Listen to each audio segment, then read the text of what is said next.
20 years ago, a reality TV series about a struggling promotion aired on Spike TV that, for better or worse, would go on to change the landscape of sports and pop culture. This is a retrospective of that series, its key players, and its lasting legacy. This is TUFtwenty. TUFtwenty is brought to you by The Contrarians, a movie podcast where we are right and you're wrong. Be sure to subscribe to The Contrarians on your favorite podcatcher for access to this entire series, as well as Julio and Alex's most recent film follies. Our main website, wearethecontrarians.com, houses all of our past episodes as well.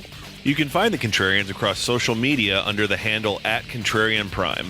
It's not just us, though. As for this 14-part journey of nostalgia and shame, we've got a championship corner. I'm Joe Holbert, and for years I've discussed fake fighting on the internet. Now, however, I'm trying my hand at the real thing. Usually, you can find me at the Late Night Grim, but for this particular adventure, I'll be sitting under the Team Couture learning tree, providing insight to my fellow men of honor. It's niche micro-celebrity Steve. You may know me from Twitter, the Songs with Friends podcast, or various scuffles in the world of professional wrestling. By the end of this journey, you are no doubt going to feel this, because this is the ultimate. Now that the cage door is locked, let's get down to business. Time to talk asparagus. Julio, the evil's gone, as Dr. Sam Loomis would say, as Chris Leben has been booted from the house, at least for now. As we move on to episode 7, Ground and Pound of The Ultimate Fighter Season 1. Much to discuss. There seems to be a feel of jubilation in the air, as Chris Leben has, like I mentioned, he lost his fight to Josh Koscheck. He's out of there. To start this episode, we get a recap of the fight and also some testimonies from the Peanut Gallery. I don't know if anyone was more happy than you, Julio, but I was expecting to see you in the flawless victory chant there, the huddle with Team Liddell. I was certainly doing it in my little corner of the world there, but I think Koscheck was probably happier than me, because even though he didn't get the money, he got to yell, was it? Go back to your bus. Your bus ticket home. I was glad that the recap included that shot again, because it needed to be said twice. I agree with the jubilation, Alex, but also I think something we will discuss in this episode is that it's something that we hinted at in the previous recording, and that is that there is also a sense of, what do we do now? Suddenly, this is true. A lot of people that hadn't really had much of a spotlight before are pushed to the forefront without any real storylines. We have to create a new character to take the place of Chris Leben. And this episode, Steve, begins the process of the Sam Hoger experiment. I wrote in all caps, Sam Hoger lives. And then within 90 seconds, he was the cousin of the Brady Bunch who had been inserted to take the heat. He was Lance Von Erich here. He was retroactively inserted because they were talking about him like this was something that had been going on the entire time. Yeah. This guy who for 2 full episodes, I wasn't even sure he was there. Like, he may have cashed in some PTO and not showed up for a couple weeks. And now he's like, hey, I'm back. I hear there's an opening for a new lead villain. As we begin the episode, though, Joe, watching this 20 years later and through the lens of what we're doing here, it was like a bit of an aha moment for me. Did you notice here in the very beginning, like I'm talking right after the credits, we begin shaping the narrative that lay and pray is bad and wrestlers are boring in mixed martial arts? There's a lot of that going on in terms of explaining to the masses the parts of the sport they're not supposed to like, which I think is definitely useful. It's definitely what I'd go for, with the mixed martial arts game. It's just, that stuff sucks, doesn't it? Let's get rid of that. Why don't we, the judges and such, but this is a sport after all, and they talk about it like they're sort of like letting him get away with something, like it's like, well, I know it's not right, but unfortunately he just beat you considerably across both rounds. I mean, it is what it is. We're going to have to figure this out one day, but for now you're going to have to live with it, Chris. It's quite the deal. Yes, it is indeed. Yeah, Mike Swick is talking about, just a boring wrestler as his sideburns take up most of the camera frame. And Nate Quarry, of course, is madly in love with Chris Leben and begins waxing poetic about his warrior spirit and, all he could do. Deeply delusional, man.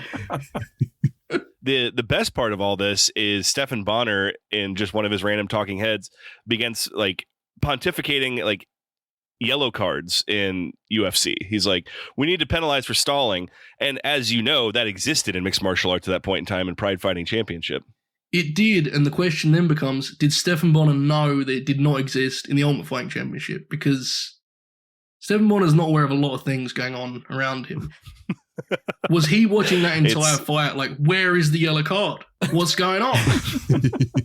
He may have been told there would be yellow cards because, as we've discussed, it is very apparent that all these guys were told something very different about what this show was going to be. Very true. But it was February 28th of 2005. As we've become accustomed to do here, we got to catch y'all up to speed on what was going on in the world of film, music, and, of course, professional wrestling. Steve, is the King still atop the throne on February 28th of 05?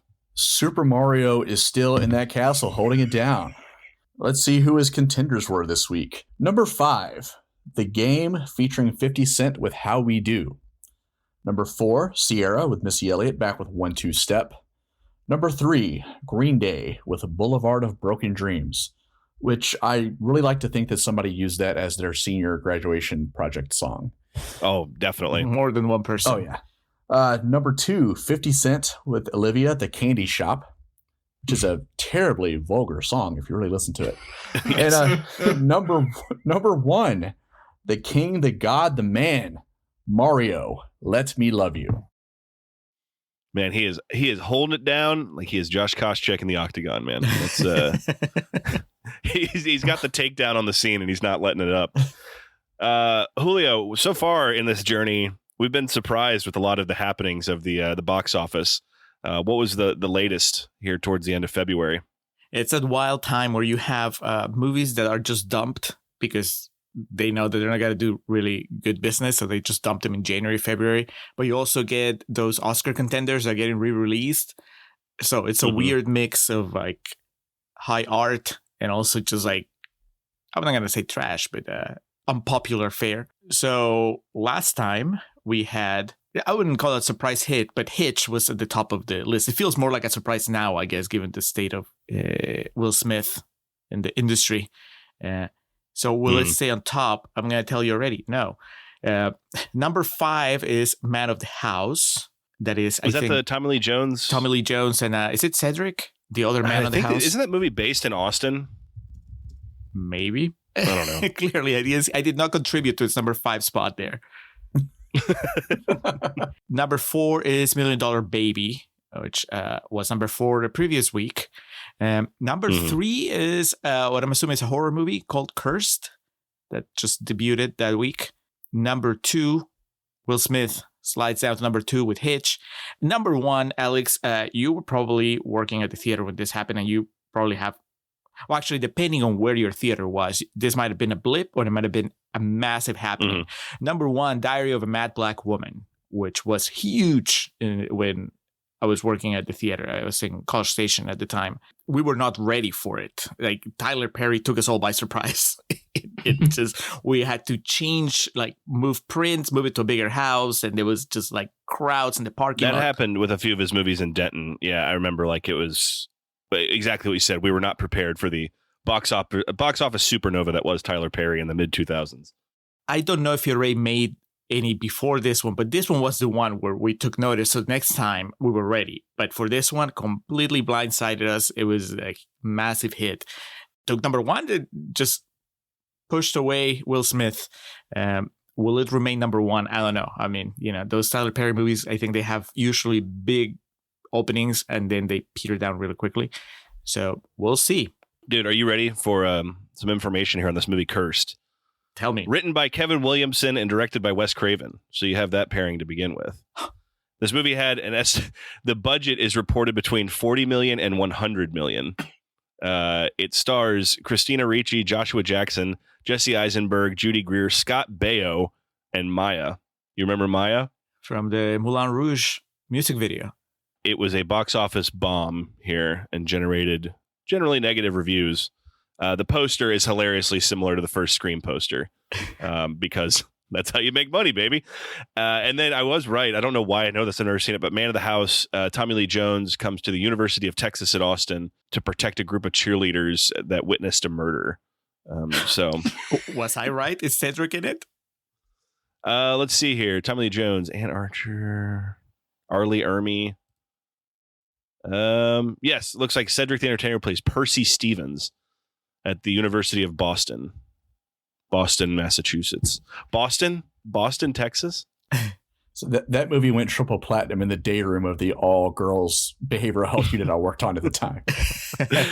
I can just see the fucking poster in my head with Tommy Lee Jones looking no nonsense and cheerleaders around him. In the world of professional wrestling, we are just removed from the legendary Dave Bautista babyface turn, and he is on a collision course with Triple H for WrestleMania 21.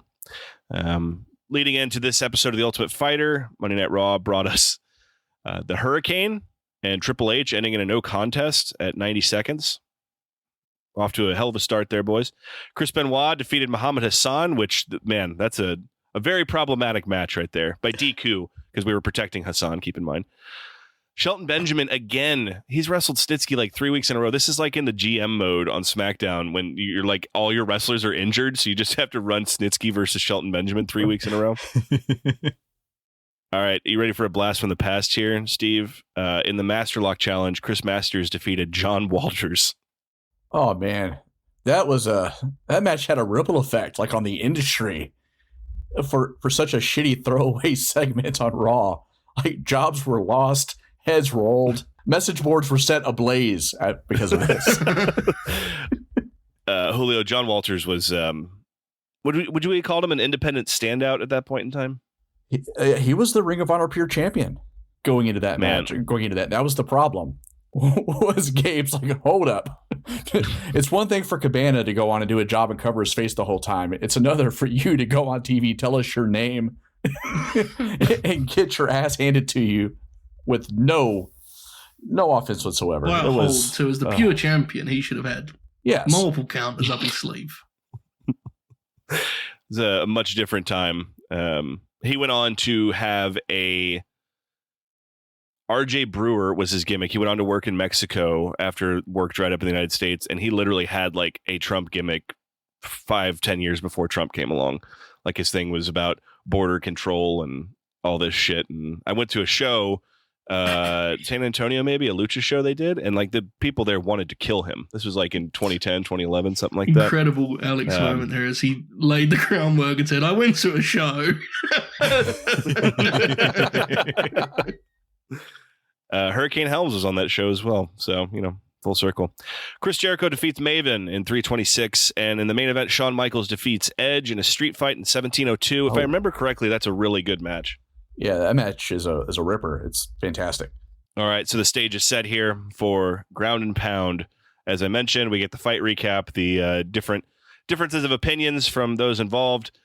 We see in the locker room, there's the original prototypical HD TV that was still a projection screen. I don't know if any of y'all remember those when those first came about and were like $4,000 to $5,000 a piece. I remember my dad bought one like with some bonus check he got at work, and my dad does not splurge on much. And so he was literally sweating as he wrote the check. We checked out at Best Buy, and I think it was like $4,500. But HD TVs it was like the second coming of television where not everyone had them. So if you did, they were very special. Those would last, maybe like 2 years before the bulbs would burn out and shit. Yeah. Wow. So I got mine 2 years later. And by then it had become a format war. You're either LCD or plasma. Oh, and of course, I bet on the wrong horse. I brought home a plasma. I mean, it sounds cooler, right? It's alive. But that thing weighed probably 150 pounds. Moving it was a two-man job. It was ridiculous. They would sound like a ship starting when you powered them on too.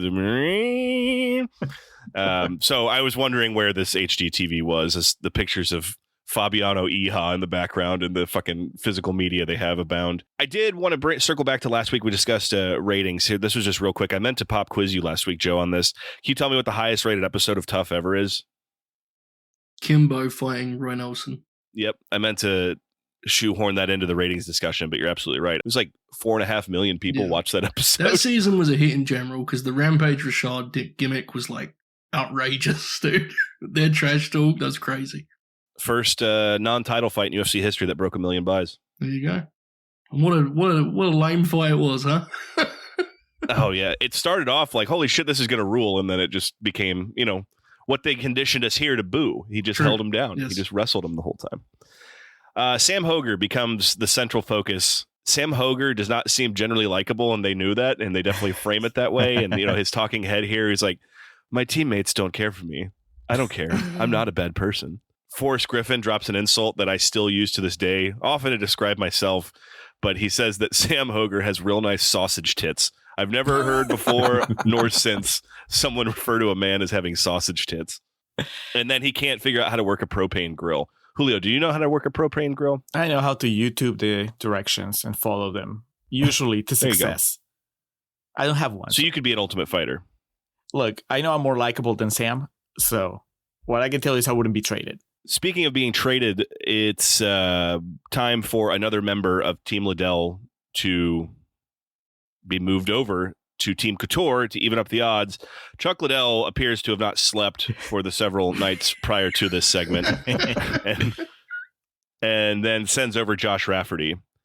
Hilariously, within like 90 seconds of this happening, Joe, we get a talking head of Nate Quarry explaining that Josh won't win over the trust of the green team. Yep. And it's been approximately like 30 to 60 minutes of them working out.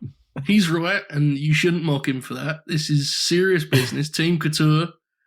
Look, some people, they question the results. I trust the methods. And if Nate is talking, Nate knows what he's talking about. Did you hear his review of the Leben fight earlier? He was spot on. We killed him. It was easy. So I think things are about to turn around here soon. Speaking of things that turn around, Chuck pretending to be upset at losing Josh becomes like an incredible bit in hindsight, which I now appreciate immensely. We'll get there, but a lot of moving pieces here, brother, quite literally. The only thing that would have been better would have been before he made the announcement, if he pointed at Josh and said, hey, what's your name again? Yeah, you're going over to Team Couture. Honestly, based on how things pan out, he really could have just said, come on, you know which one it is. Come on, step forward. Yeah, exactly. So you guys didn't have that moment that I had, which was like, who is this guy? You guys knew who Josh Rafferty was. Kinda. Yeah. Kinda sort of. Because of this show, but then also what we talked about on one of our previous episodes of you forget he's there, and so they have to insert these talking heads of Josh Rafferty so you know that he's there. Spoiler alert, Julio, this guy did not go on to have a prosperous career in the Ultimate Fighting Championship. What? Yeah, right. Imagine that. Crazy. It would have been great if Chuck was like, Diego, I'm just fucking kidding. Get back in line. This has become a joke now because we keep talking about it, but fucking Randy Couture re-explains what the show is and like what mixed martial arts is. And just in case, someone's tuning in for the first time, we got to bring him up to speed here. He's talking about like losing fights and he goes, we've got to take action. And the action is just like, he goes, our guys have got to get better at striking, grappling. It's like, isn't that just training them, Randy? Like, what do you mean take action? We've not been doing this to this point? My goodness. We see at the house that the bonding is not kicking off. Josh still wants to hang out with Team Blue. He's not going to partake in playing cards with the green team, nor does he have the desire to get to know them.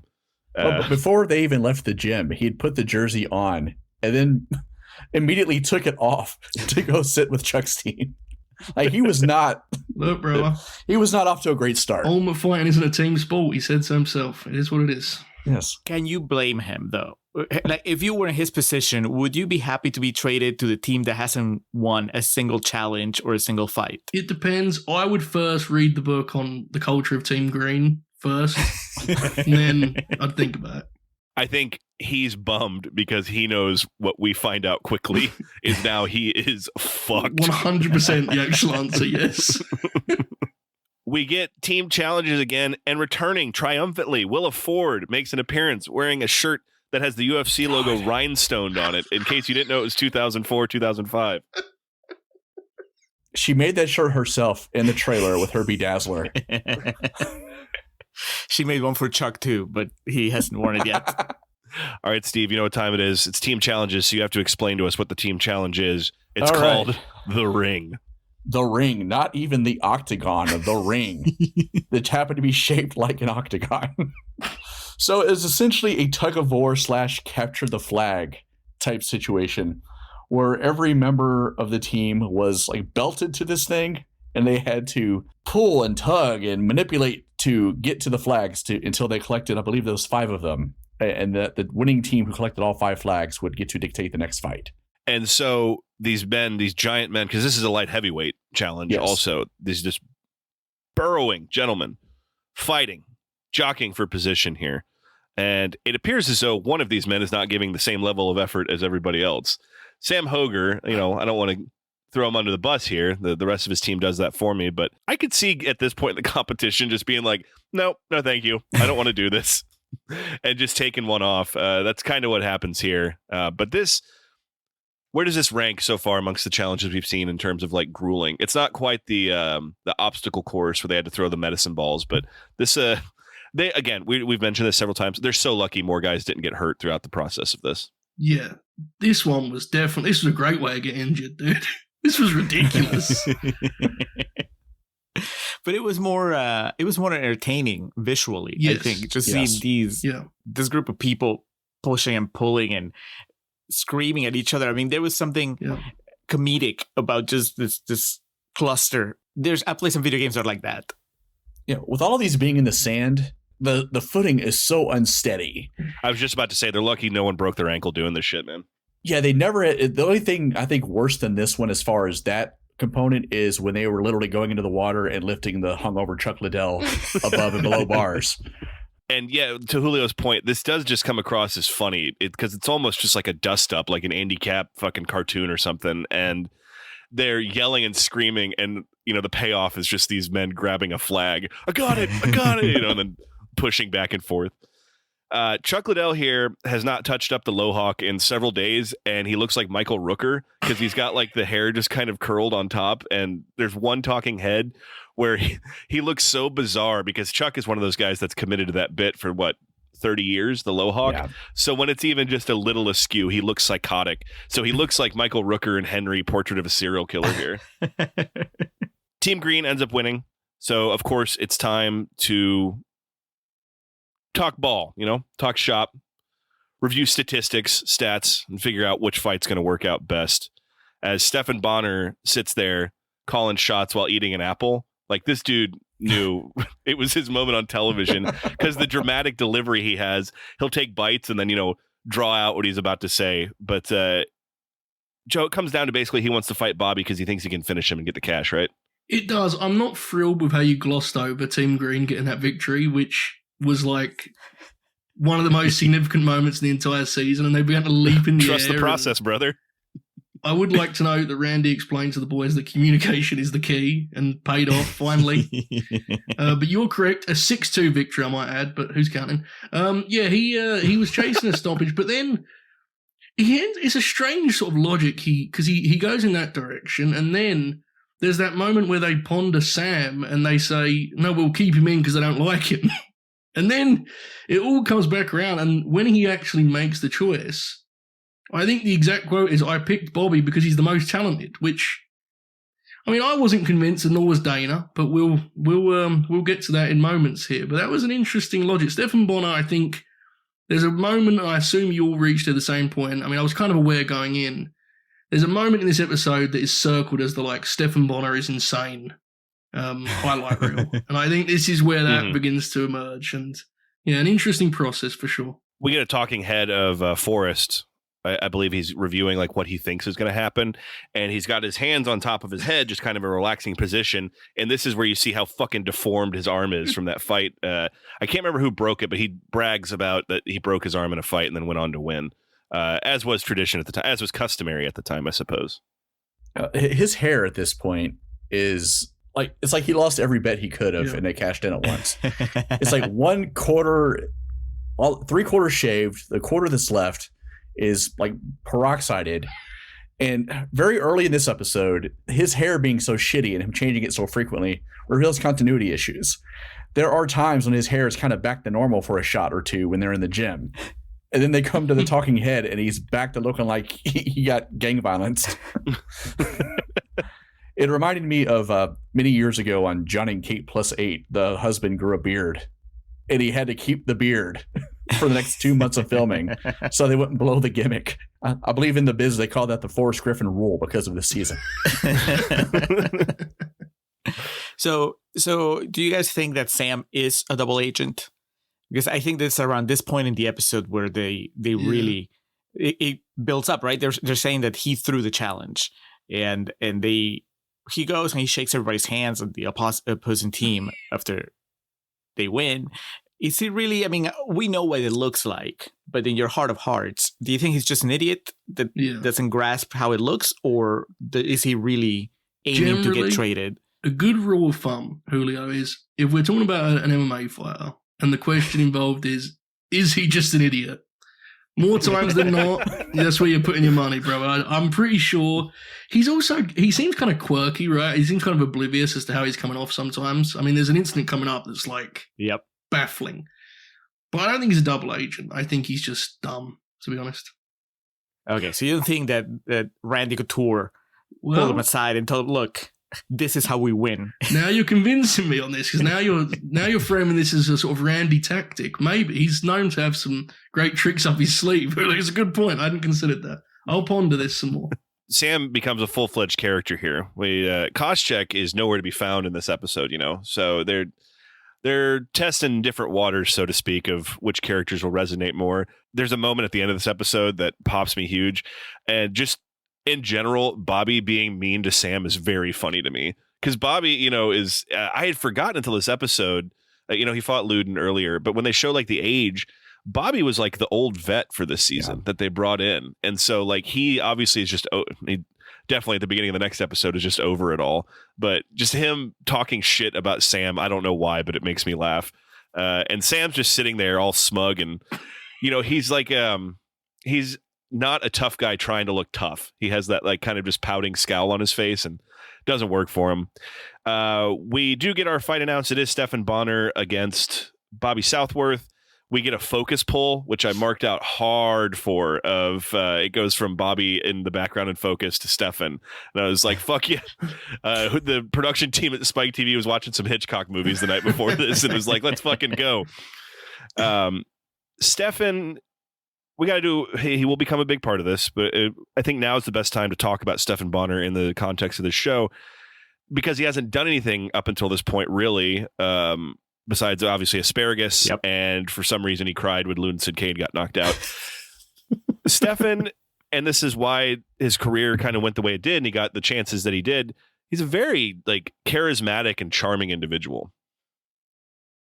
Yeah, and I don't know, Alex. The muted reaction from the three of us.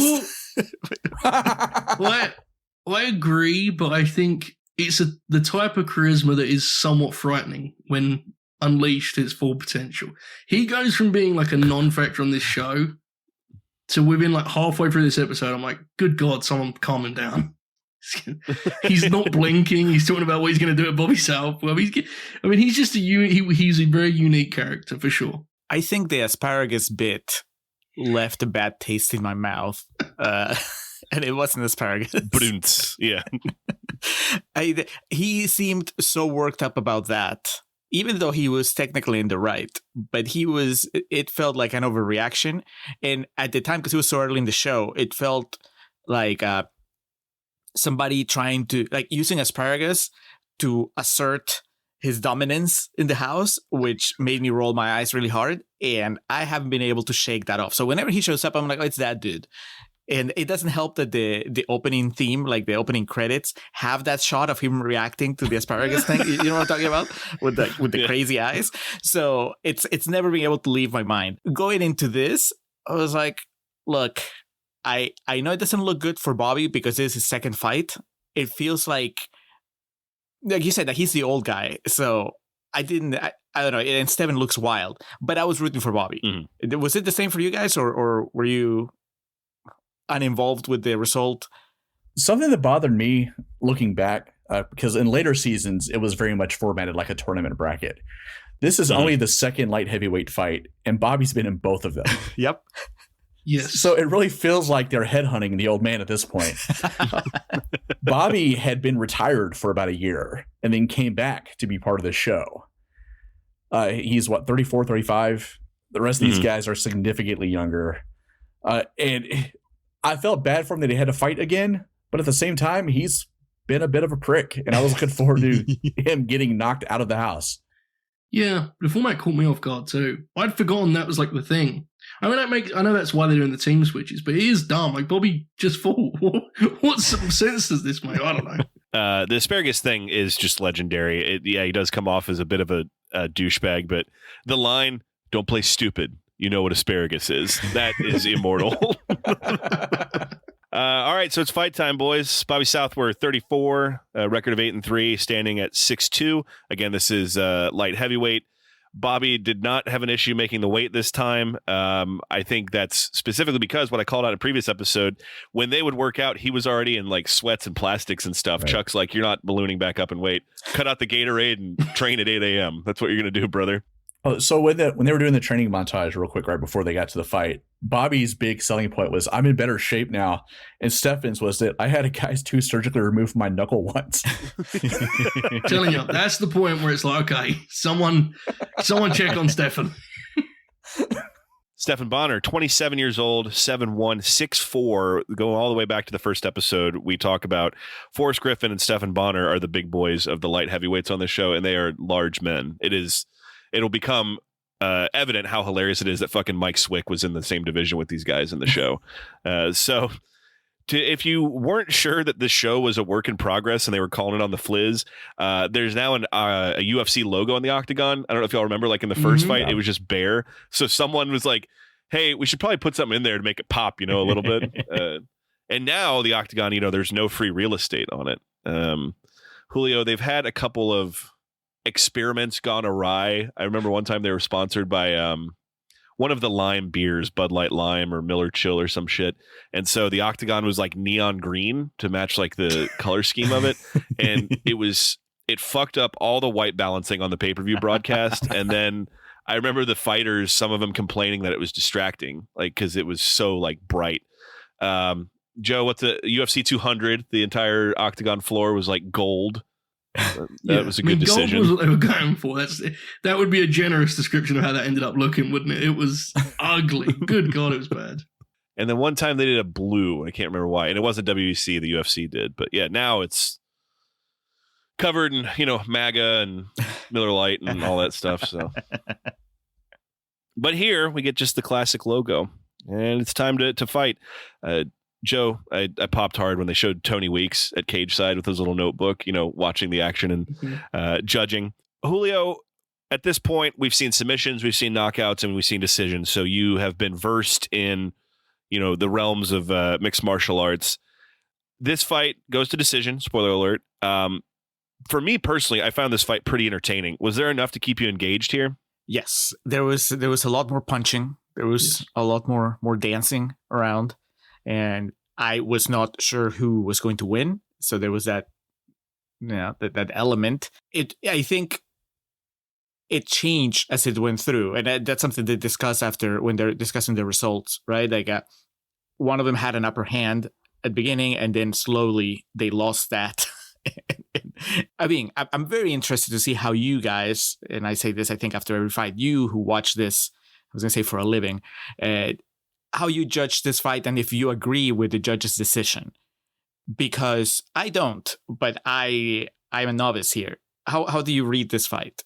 Yeah, I'm not going to speak for the group, but I think I know myself, I'm pretty close to aligned with you. Steve, from the jump here, Stefan is just so fucking massive, and it's evident in the grappling exchanges. But as far as like striking goes, Bobby's kind of tuning him up on the feet. Yeah, I think what ultimately pushed him over the edge was that he was in the center for most of the fight. Bobby had to work around Stefan. Stefan was always moving forward. He was getting a lot of takedowns. Bobby was often just getting right back up. But I think the very primitive judging of the time, holding the center gave him a lot of points for octagon control. Mm-hmm. A lot of aggression because he's the one having to move forward. I think Bobby, looking at damage done, Bobby absolutely tuned him the hell up for most of that fight. But because Stefan's a tough bastard who was able to withstand it, I think had he sold, for lack of a better word, more, then the fight probably would have gone the other way, or they would have at least gone to a third round. Joe, Stefan nails kind of what would steal you rounds in MMA, especially during this time. The idea of like the blitz and the big fancy moves. I think the spinning back kick he does towards the end, like that was still MMA was still like in its infancy enough that you saw that and you're like, whoa, that was kind of cool. So I think this guy won the round. Yeah, in fear of getting too far ahead of us, like this is interesting because this is basically Stephan Bonner's game for like the rest of time, right? Like he's super tough, which allows him to get away with the legs in his defense, and he's game and he comes forward, and that pressure definitely at times you can see Bobby that isn't fond of just the constant wave of pressure. I mean, Bobby lands some shots here that are like knockout blows. Stefan's just like, just keeps shuffling forward. Stefan's also one of those like classic old school UFC fighters who he only moves his head when there's not being strikes thrown at him. Like he's bobbing them out, and then when the strikes come, he's straight up, getting hit on the chin. But he's so tough and famously durable, and that became an issue for Bobby here. I will say, I mean, a close fight, the season's first, like, good fight, I think, hilariously, here in episode 7. Bobby's got to feel hard done by not to at least go to the next round, right? It feels like he at least gets one of those 2 rounds. When I was watching this, I was like checking the UFC Fight Pass gimmick, the time left, because I was thinking there has to be a third round on this, because it baffled me that they came to a decision after 2 rounds. I have to admit, it stunned me. I think that's the part that I think they got wrong. They should have gone to the third round because it was too close for them to make the call. I mean, apparently not. But well, as Dana reveals, the 3 scorecards, 2 of them had Stefan winning both rounds, and the other one had Bobby winning both rounds. So still working out that MMA judging thing there. But yeah, I think we're all in agreement. It definitely should have gone to the third round. As you mentioned, Joe, there's some just crackers in this. And man, Bobby lands a right hand in the second round, followed by a left hook that would have put down most men, man. And it looks for a moment that Stefan's on roller skates. We do get some grappling. Bobby ends up getting his back. Bonner rolls through on top, and almost immediately the ref stands them up. Like they're doing like real work here, but this is still Julio. I can't remember. Yeah, we talked about this in the Koscheck fight. So if you're not advancing position, the referee sees, they'll stand you up. This is an example of back in these days, they didn't know what that meant, because these guys are clearly like Bobby literally had his back like 10 seconds before they stood him up. And so it's still a work in progress. This was, but Stephan Bonner takes the victory, not before we see them preparing their fighters for a third round, and we get some classic Coach Liddell.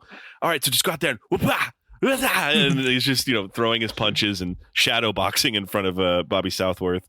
But would you say that is better coaching than whatever Randy is doing? Well, evidently. I don't know. Things are starting to turn around, folks. I don't know. Dude, I think it's hilarious that not even Randy thinks that Stephan was going to win. Like they cut to his talking head and he's like, I don't know. I don't think that's going to go his way. But what it comes down to, and the phrase that everyone keeps using is like aggression. He pushed the fight. He kept moving forward, which one of the I don't know if they still say this, but one of the keys they give you at the top of every broadcast was the ways to win are effective striking, grappling, and octagon control, whatever the fuck that means. So that was especially dumb here because like there are some times where Stefan's pressure you can tell it irritates Bobby more than anything else, and he gets his back to the fence. But there's also times where Bobby is clearly taking a half step back so he can punch Stefan in the face. Like, because Bonner is walking directly into his strikes, right? So why not? That is something that, I mean, I think the scoring still sucks now, but yeah, like the idea that Bonner is getting rewarded for just walking into counters is peak 2000s MMA. Incredible stuff. I think we may have a new king for moments that made me laugh hardest in this first season of The Ultimate Fighter.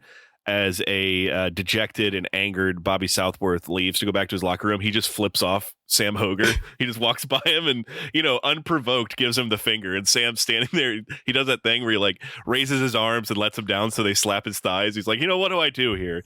And then that immediately takes us into on the next episode. Well, Alex, after he flips him off, or maybe before, he screams at him. He yells, "Traitor," which is what I wrote. That's my final note of the episode. I forgot about that. That's it. in the preview for the next episode, we begin with a shot of Josh Koscheck with his head in his hands, as though, he just lost his whole family. And then we're told that a fighter will be returning. At this point, Julio, were you getting nervous? Regrettably, I skip on the next Ultimate Fighter previews. I want to be surprised as it happens. So, next episode, I did not see it coming. And we will discuss my anger, my disappointment, all my emotions at that time. Thank you for listening to this episode of TUFtwenty. A reminder to subscribe to the podcast, visit wearethecontrarians.com, and follow the Contrarians across social media at Contrarian Prime. You can also follow Alex individually at Contrarian Alex, and you can check out our other special projects on our Patreon channel at patreon.com/Contrarian Prime. If you want to listen to Alex teach me about The Rock and John Cena, that's where you need to go. You can catch me weekly on the Late Night Grin, live and free on YouTube every Friday night. In addition, Alex and I collaborate monthly on Grin Grappler, discussing some of pro wrestling's biggest and baddest.